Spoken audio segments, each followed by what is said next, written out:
하나님 말씀 보겠습니다. 히브리서 11장 36절에서 40절입니다.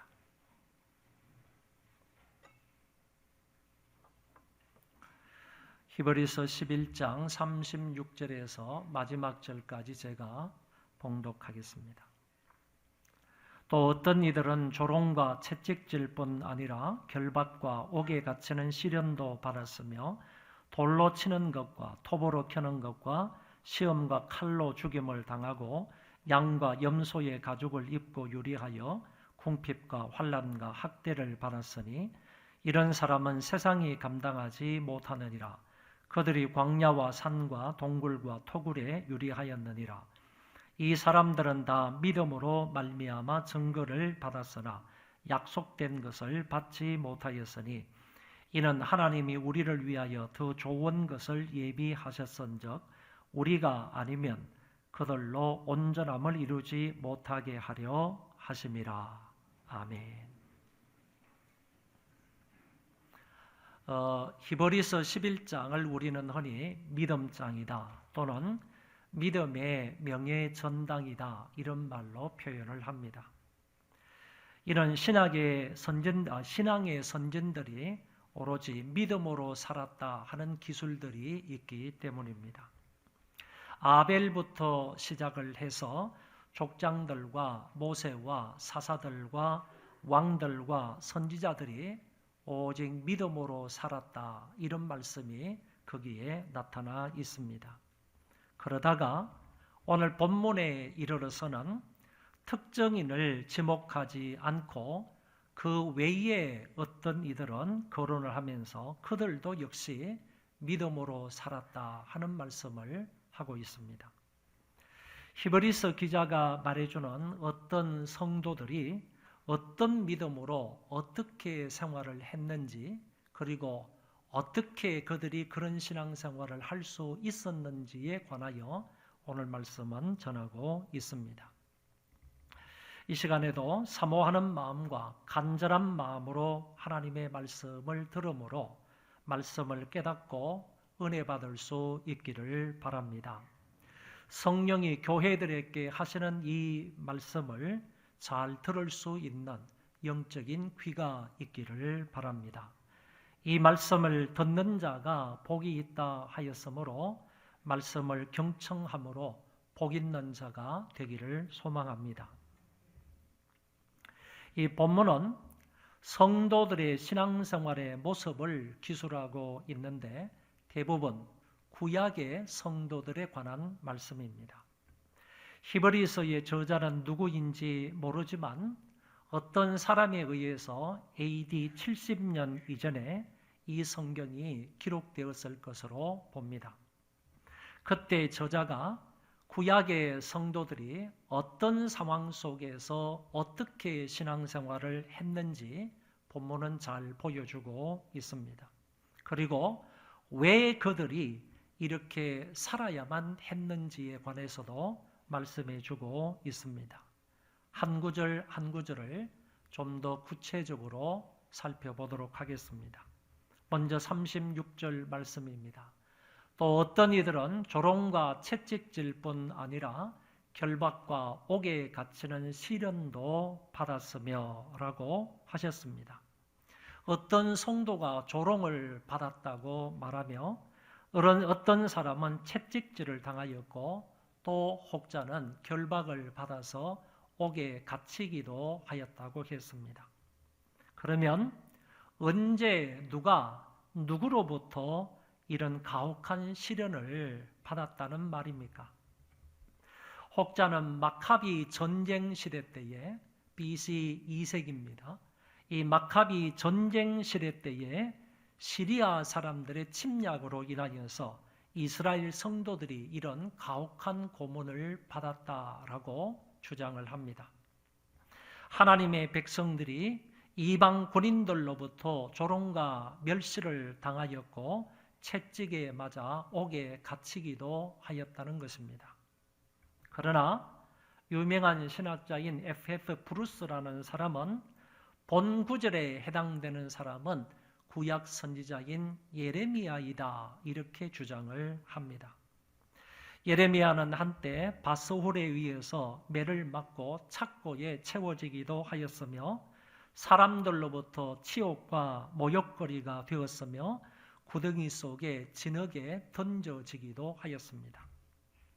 이런 시련을 당한 성경적 기록이 성경에 분명히 나타나 있기 때문에 여기에 해당되는 사람은 예레미야이다, 이렇게 브루스는 주장을 한다는 것입니다.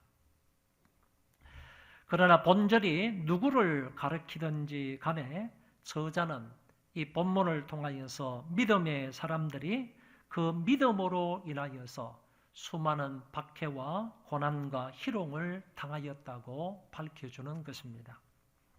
그 사람이 누구이든지 간에 그는 분명히 환난과 시련을 당하고 있다는 얘기입니다. 신앙의 사람, 믿음의 사람은 바로 그 신앙 때문에, 그들이 가지고 있었던 믿음 때문에 다른 사람들로부터 핍박과 환난과 시련을 당하였다는 말씀입니다. 다음 구절은 구약의 신자들이 단순히 신앙을 지키기 위하여 더 큰 시련과 고난을 당하고 심지어 다양한 방법으로 순교하는 사람도 많았다는 사실을 말합니다. 돌로 치는 것과 톱으로 켜는 것과 시험과 칼로 죽임을 당하고 양과 염소의 가죽을 입고 유리하여 궁핍과 환난과 학대를 받았다. 여기에 보면 몇 가지 학대하는 방법이 나타납니다. 먼저는 돌로 치는 것입니다. 이것은 유대인들 사이에서 전통적으로 전해지는 처형법 중에 하나입니다. 전성에 따르면 애굽의 유대인들이 우상 숭배를 그치지 않았을 때 예레미야가 그 애굽까지 내려가서 그들에 대해서 끊임없이 회개를 촉구하였을 때 기분 나빠했던 그 애굽의 유대인들이 예레미야를 돌로 쳐 죽였다라고 말합니다. 또한 예수님이 예루살렘아 예루살렘아 선지자들을 죽이고 내게 파송된 자들을 돌로 치는 자여라고 탄식하시면서 말씀하신 적이 있습니다. 이렇게 예수님께서 탄식하셨던 것은 여호와의 전뜰 안에서 돌로 맞아 죽은 예언자 스가랴를 염두에 두고 한 말씀이라고 보여집니다. 스가랴 선지자는 우상 숭배가 성행했던 당시의 이스라엘 백성들을 향해서 하나님의 이름으로 그들을 책망을 했는데 그 책망 소리가 듣기 싫으니까 그 사람들이 성전뜰 안에서 스가랴 선지자를 돌로 쳐서 죽였던 것입니다. 다음은 톱으로 켜는 것입니다. 전성에 의하면 선지자 이사야는 므낫세 왕이 보는 앞에서 톱으로 켜져 두 동강이나 죽었는데 이사야는 큰 소리로 울부짖거나 울지 않았으며 그의 몸이 두 조각으로 잘릴 때까지 그의 입술이 성령으로 계속 말하였다라고 말합니다. 전성에 의하면 이사야 선지자가 핍박을 피하여 나무통 속에 숨었다가 그것이 발각이 되었습니다. 그때 므낫세는 통 안에 든 이사야를 톱으로 그대로 잘라서 반토막을 내가지고 톱으로 잘려서 죽은 사람이 바로 이사야 선지자가 되었다는 말입니다. 다음은 칼로 죽임을 당하는 것입니다. 끝까지 신앙을 지킨 성도들이 칼로 죽임을 당했습니다. 34절에는 칼날을 피하기도 하였다라고 했으므로 어떤 신앙인은 악한 자들의 칼날을 피하여 생명을 부지하기도 하였으나 다른 성도는 칼에 죽임을 당하기도 하였던 것입니다. 예를 들면 엘리야는 이세벨로부터 피할 수 있었으나 그 외에 다른 선지자들은 이세벨의 칼날에 죽임을 당하였습니다.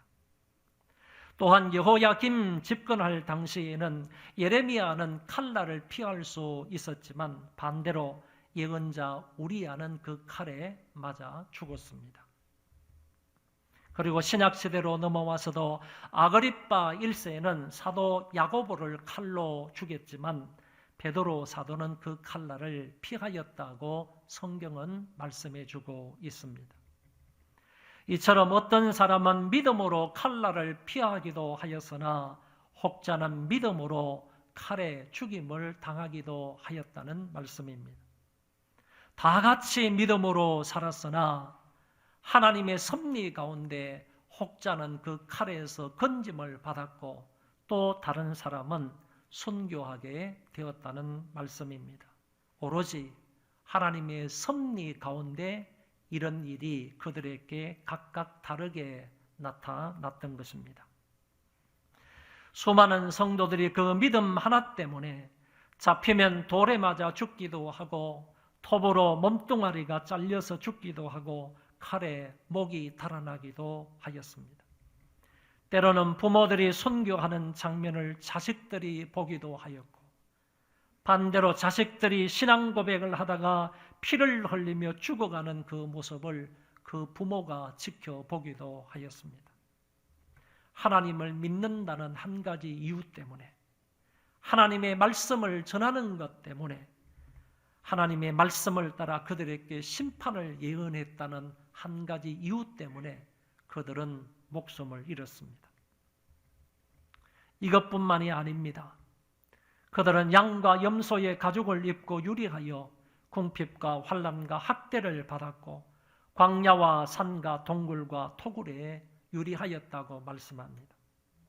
겨우겨우 환난 속에서 살아남은 그 사람들의 삶도 너무너무 비참했다는 얘기입니다. 짐승의 가죽을 덮어쓰고 짐승처럼 살았고 학대를 받으며 사람이 살 수 없는 척박한 땅에서 겨우겨우 살아갔던 것입니다.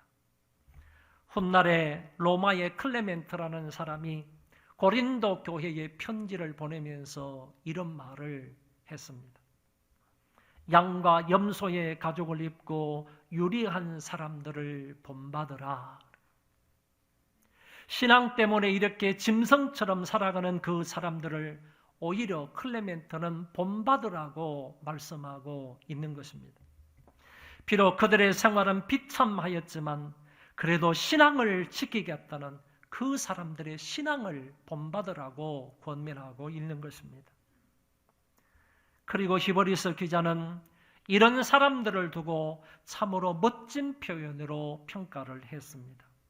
이런 사람은 세상이 감당하지 못하느니라. 세상이 감당하지 못하는 사람들이라고 히브리서 기자는 얘기했습니다. 세상의 모든 수단과 방법을 다 동원하고 모진 핍박을 하고 못살게 굴고 심지어 그들을 죽여도 저들의 신앙을 꺾을 수가 없었다는 말입니다. 저들은 세상이 통제할 수 없는 사람들입니다. 세상의 가치에 먹히지 세상의 가치가 먹히지 않는 사람입니다. 사탄의 통치 영역에서 벗어난 사람들이었습니다. 오로지 하나님 여호와에 대한 신앙으로 세상을 이긴 사람들입니다.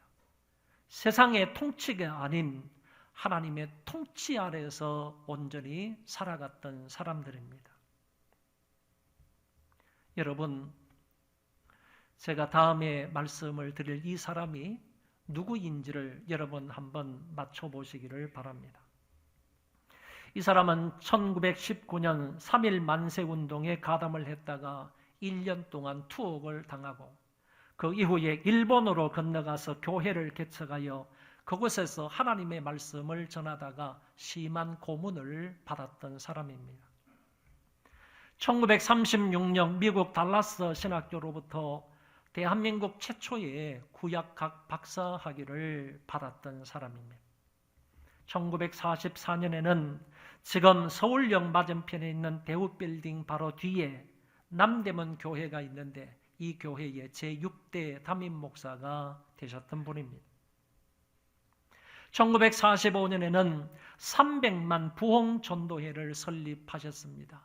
그 당시 대한민국의 인구가 3천만 명이었는데 그 3천만 명의 10분의 1, 3천만 명의 11조가 300만 명인데 그 300만을 자기가 구원을 하겠다고, 사람들과 함께 구원을 하겠다고 300만 부흥 전도회를 만들어서 그것을 인도했던 사람이라는 것입니다. 1948년에는 안양대학교의 전신인 대한신학교를 세웠던 분입니다. 1950년도부터 1953년 6.25 동란 중에는 전국을 다니면서 그 와중에 전쟁 중에도 복음을 전파하고 교회에서 설교를 했던 분입니다. 1961년도에는 대한예수교 장로의 대신교단, 우리가 속해 있는 교단입니다. 우리 교단을 세웠던 분이기도 합니다. 그분이 누구입니까? 그분이 바로 김치선 박사님이십니다. 이분이 1968년 2월에 돌아가셨는데 이분의 묘가 우리 동네인 시흥 무랑리에 있습니다. 그 비문에 이렇게 써여져 있습니다. 세상이 감당치 못한 사람. 세상이 감당치 못한 사람이라는 그 비문이 거기에 적혀 있다는 것입니다. 오늘 히브리서 기자가 구약의 믿음의 성도들을 평가했던 그 한마디 말, 그 말을 신앙의 후배들이 김치선 목사를 두고도 똑같은 말로 비문에 썼던 것입니다. 세상이 감당치 못한 사람. 그분은 평생토록 전도자로 살았습니다. 평생토록 설교자로 교수로 살았습니다. 평생토록 집필가와 애국자로 살았습니다. 눈물의 선지자 예레미야처럼 사셨던 정말로 세상이 감당하지 못한 사람이었습니다.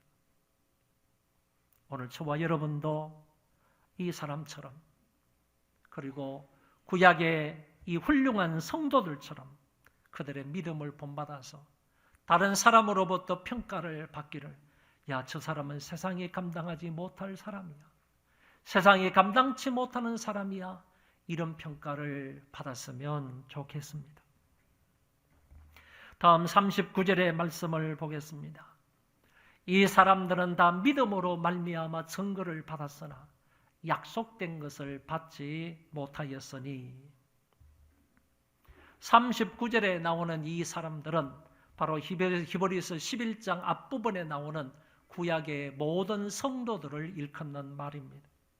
이들은 모두 다 하나님으로부터 그들의 믿음에 대하여 증거를 받은 자들이라고 했습니다. 다시 말하면 이들은, 구약시대 성도들은 믿음으로 이미 천국의 시민권을 확신했다라는 의미입니다. 그러나 그들은 약속을 받지 못하였다고 했습니다. 믿음으로 천국의 시민권을 확신을 했지만은 그럼에도 불구하고 약속을 받지 못했다는 것입니다. 구약의 위대한 신앙인들이라 할지라도 하나님의 온전한 약속 성취는 아직 보지 못하였다는 말입니다. 곧 새 언약의 성취로 그리스도의 초림을 보지 못했다는 얘기가 됩니다. 약속 성취를 기대하다가 결국은 그것을 보지 못하고 돌아가신 것입니다.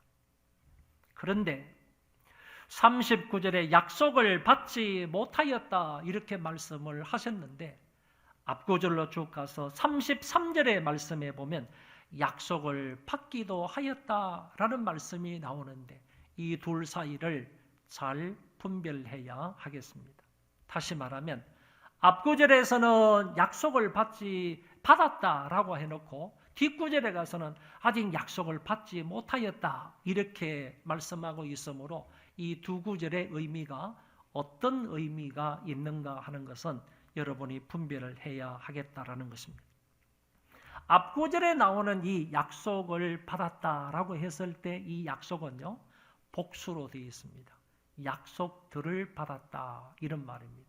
다시 말하면 구약의 성도들이 약속을 받았다라고 했을 때는 그들도 동일하게 하나님을 믿고 하나님을 신뢰하는 것을 통하여서 구원을 받았다라고 얘기할 수가 있는 것입니다. 하나님께서 하나님을 믿는 사람에게 구원을 주시겠다고 약속하신 그 약속은, 개인들에게 약속하신 그 약속은 받았다라고 말할 수가 있는데 39절에 나와 있는 그 약속을 받지 못하였다라고 말했을 때 그 약속은 조금 전에 말씀을 드린 것처럼 그냥 약속이 아니라 앞에 관사를 분명하게 붙여서 그 약속이라 단수로 이렇게 말씀하고 있더라는 것입니다. 그러면 39절에서 말씀하고 있는 그 약속을 받지 못했다라고 했을 때 그 약속은 무엇을 의미하는가 하면은 바로 영원한 하나님 나라의 구원, 메시아가 오심으로 인하여서 영생을 주시기로 하신 그 약속 성취를 말씀하고 있는 것입니다. 그래서 정리를 하면 이렇게 되는 것입니다. 34절에 약속을 받았다라고 하는 것은 개인적인 약속들, 개인에게 하신 그 하나님의 약속은 받았다라고 말할 수 있지만은 39절에서 약속을 받지 못하였다라고 하는 것은 구약의 성도들에게 있어서는 아직 약속되어 있는 메시아가 오지 않았다. 약속되어 있는 그 구세주가 이 땅에 임하지 않았다. 그러므로 약속 성취가 되지 않았다 하는 말씀으로 이해할 수가 있다. 그런 얘기입니다. 결국에 저자가 본 구절을 통해서 말씀하시고자 하셨던 것은 이 사람들은 다 약속을 받지 못하였으되 그것들을 멀리서 보고 환영했다라는 말씀으로 설명할 수가 있겠습니다. 구약시대의 믿음의 사람들은 모두 다 약속의 성취를 경험하지 못하였으나 하나님의 약속을 믿는 그 믿음 속에서 살았다라는 말씀입니다. 그런데 39절보다 40절의 말씀을 우리가 이해하기가 좀 더 어렵다라는 얘기입니다. 40절 말씀 한번 읽어볼까요? 이는 하나님이 우리를 위하여 더 좋은 것을 예비하셨은즉 우리가 아니면 그들로 온전함을 이루지 못하게 하려 하심이라. 여기서 앞에 말하는 우리는요, 우리를 위하여, 우리는 그리스도인들을 말하는 겁니다. 예수 그리스도를 주로 믿어서 구원을 받은 그리스도인들을 말하는, 그 그리스도인들을 위하여서는 더 좋은 것을 예비하였다. 신약의 사람들, 신약의 성도들을 위해서는 더 좋은 것을 예비하셨다. 구원자 메시아를 예비해 주셨다. 하나님의 아들 그리스도를 예언해 주셨다. 예비해 주셨다. 그리고 구원의 길을 예비해 주셨다. 이런 말로 설명할 수가 있습니다. 여기까지는 해석이 잘 됩니다. 우리를 위해서 하나님이 더 좋은 것, 메시아를 예비해 주셨다. 이런 말씀으로 우리가 설명을 할 수 있는데 그 다음이 이제 조금 이해가 잘 안 됩니다. 우리가 아니면, 신약의 성도들이 아니면 그들로, 구약의 성도들로 온전함을 이루지 못하게 하려 하심이라. 이게 무슨 말이냐.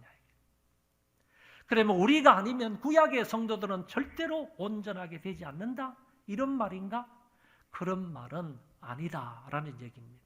그래서 우리가 아니면 그들로 온전함을 이루지 못하게 하려 하심이라. 이게 부정적인 이 말을 긍정적으로 고치면 이렇게 되는 겁니다. 우리와 함께, 우리가 아니면 그랬으니까 우리와 함께 그들로, 구약의 성도들로 온전함을 이루게 하려 하심이라. 이렇게 고치면 이 말이 이해가 된다는 얘기입니다. 저와 여러분들이 예수 그리스도로 말미암아 온전함에 이르게 되었습니다. 저와 여러분이 그리스도이신, 그 메시아이신 그리스도를 통하여서 우리가 구원을 받았습니다. 하나님 나라의 시민권자가 되었습니다. 영생을 얻는 자가 되었습니다. 더 이상 심판에 이르지 아니하게 되었습니다. 그것과 마찬가지로 구약의 성도들도 그리스도를 통하여서 구원함에 이르게 된다. 그리스도를 통하여서 영생에 이르게 된다. 그리스도를 통하여서 하나님 나라를 성취하게 된다. 이 말씀인 거예요. 이 말씀을 여기에서는, 본문에서는 부정적으로 말씀을 하셨지만 이거를 긍정적으로 바꾸어서 말하면 쉽게 이해를 할 수 있겠다, 이렇게 생각을 합니다. 이 말씀을 유명한 학자이신 우리 브루스라는 사람이 이렇게 설명을 했어요. 브루스가 이 구절 40절의 말씀을 설명해 놓은 구절을 한번 보시기 바랍니다. 제가 읽어보겠습니다. 구약시대의 믿음의 사람들은 그리스도를 믿는 자들이 누릴 수 있는 구원의 온전함을 경험할 수 없었으나 이제 그리스도의 구속하심으로 말미암아 구약시대의 믿음의 사람들이나 현재의 그리스도인들은 다 같이 동일한 하나님의 백성으로 그분 앞에 자유로이 나아갈 수 있게 되었다. 이런 말로 40절의 말씀을 설명하고 있는 것을 볼 수가 있습니다. 결국 이것은 구약시대의 믿음의 인물들의 구원이나 그리스도인들의 구원이 오직 예수 그리스도에게 달려있다라는 사실을 말씀해 주고 있는 것입니다. 단적으로 말하면 구약의 성도들이 우리와 함께 그리스도 안에서 온전하여진다라는 뜻으로 해석을 할 수가 있는 것입니다. 결국에 히브리서 기자가 오늘 본문 몇 구절을 통하여 말씀을 하시고자 하는 것은 구약의 성도들은 하나님을 믿는 것과 하나님의 말씀을 전파한다는 이유만으로 세상으로부터 많은 환난과 핍박을 받았고 그것 때문에 궁핍하게 생활을 했고 그것 때문에 짐승처럼 비참한 생활을 했고 그것 때문에 돌에 맞거나 톱으로 잘려지고 그리고 불 가운데 던져져서 죽임을 당하였다. 이렇게 설명할 수 있습니다. 이 같은 참혹한 고난 가운데서도 오로지 그들은 믿음을 지켰고 하나님을 배신하지 않았다는 사실입니다. 다른 말로 본문을 간단하게 정리를 하면 믿음의 사람들이 믿음으로 승리했고 믿음으로 고난을 받았고 믿음으로 소망을 향하여서 앞으로 전진했다. 이렇게 말할 수 있습니다.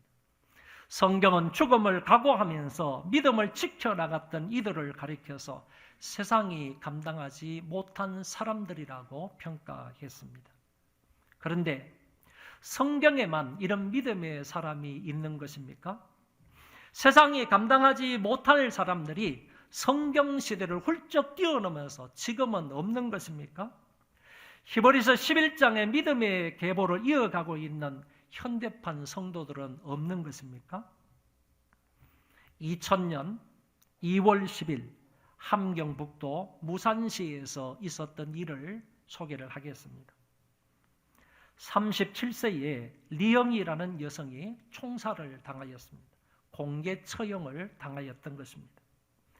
그녀가 죽기 전 다급한 목소리로 그 자리에 모여있는 많은 사람들에게 여러분 예수님을 믿으세요.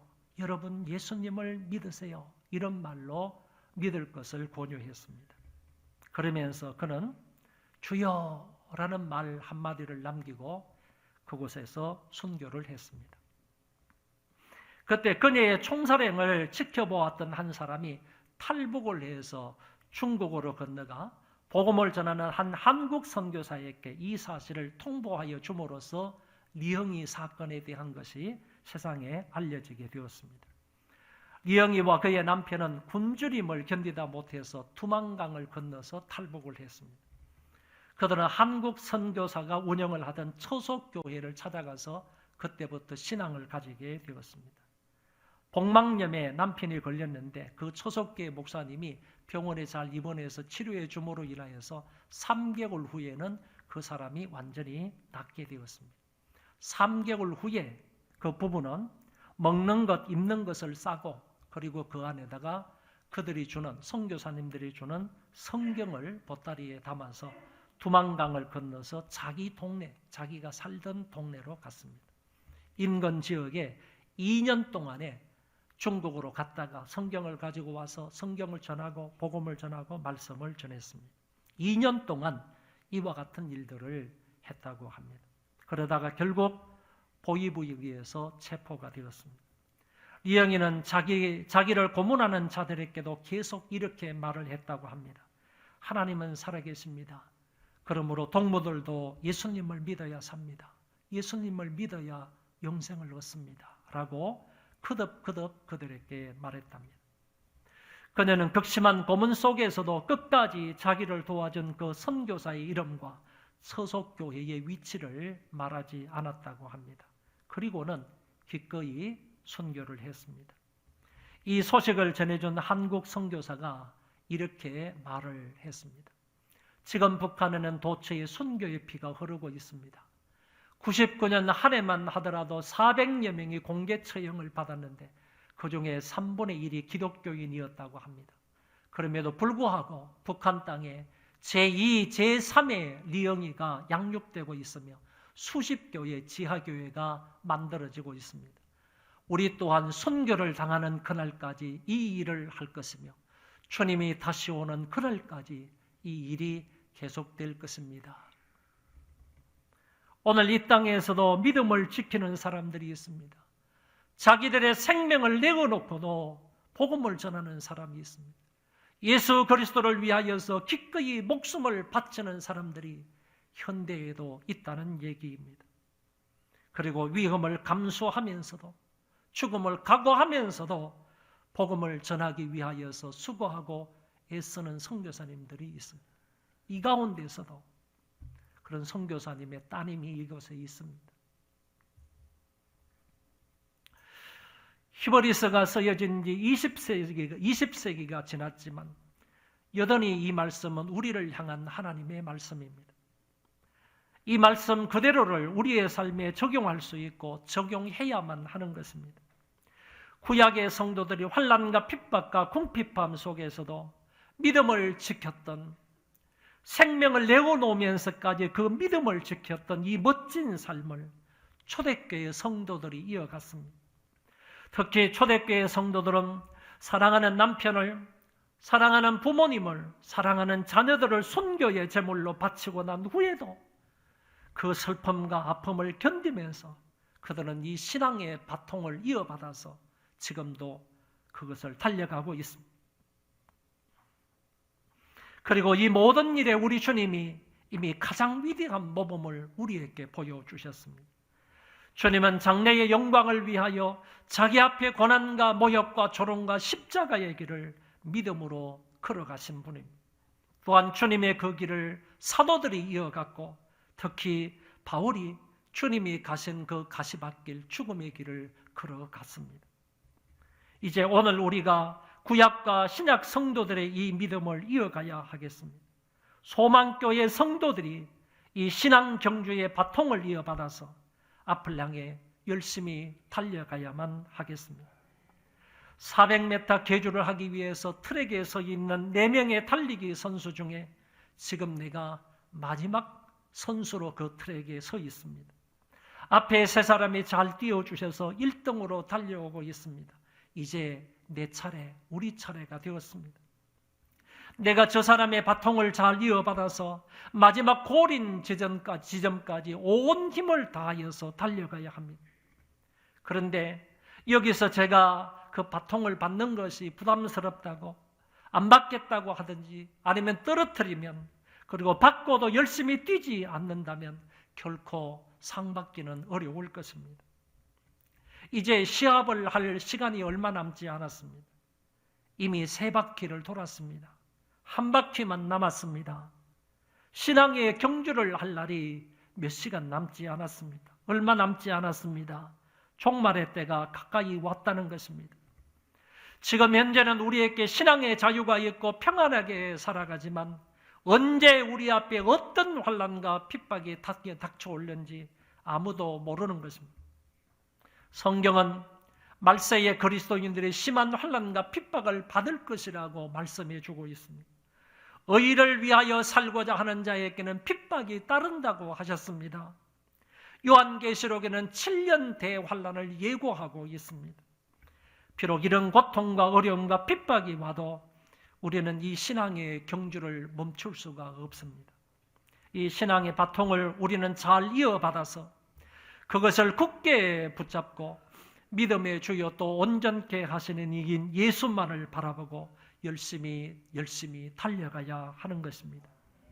믿음의 선진들처럼 어떤 위험과 고난과 환난과 궁핍이 있어도 신앙의 절개를 지키시고요. 그리고 십자가를 튼튼히 붙잡으시고 오직 믿음으로 앞으로 전진할 수 있기를 바랍니다. 우리도 그렇게 살아갈 수 있습니다. 우리도 그렇게 승리할 수 있습니다. 우리도 세상이 감당하지 못하는 사람이 될 수 있습니다. 주만 바라보면 됩니다. 저 천국을 소망하기 때문입니다. 주님이 계신 저 천국을 소망하기 때문에, 그 천국을 바라보기 때문에, 주님을 바라보기 때문에 이 세상에서 당하는 그 모든 고난을 인내하며 살아갈 수 있는 것입니다. 우리가 만약에 그렇게 살아가게 된다면 마지막에 주님께서 우리에게 어떻게 하실 것인지 다음 성경은 밝히 말씀하고 있습니다.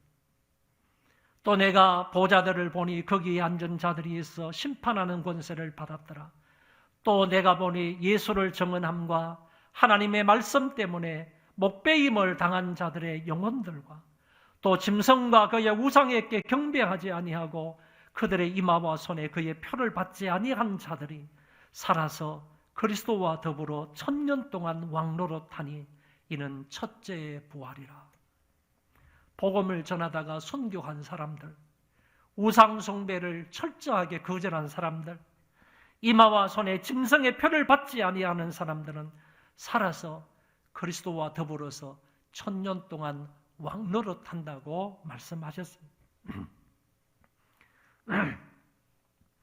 어려움 중에도 믿음의 주를 바라보시고 믿음으로 승리한 주의 백성들이 다 되시기를 간절히 축원합니다. 그리하여 주님과 더불어서 이 첫째 부활에 참여하는 소망의 모든 식구들이 되시기를 바랍니다. 우리 그 자리에 다 일어나셔서 찬송 부르겠습니다.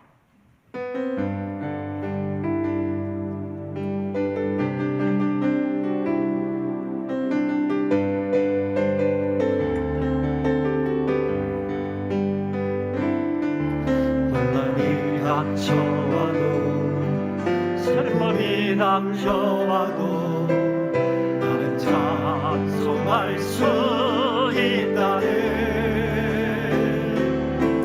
그것은 주님의 사랑, 그것은 주님의 능력, 내 맘속에 늘 함께 가득하네.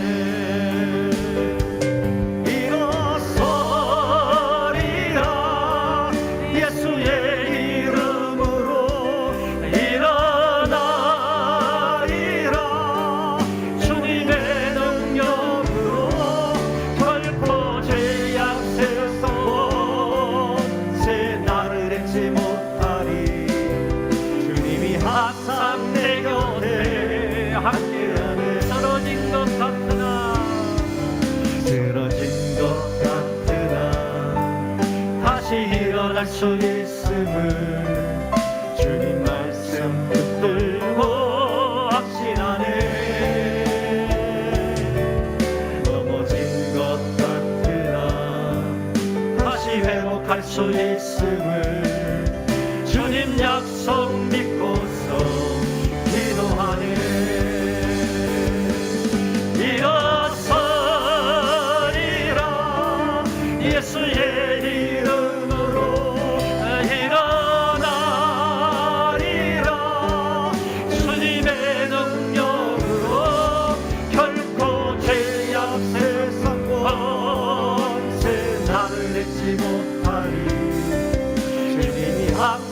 내 곁에 함께하네.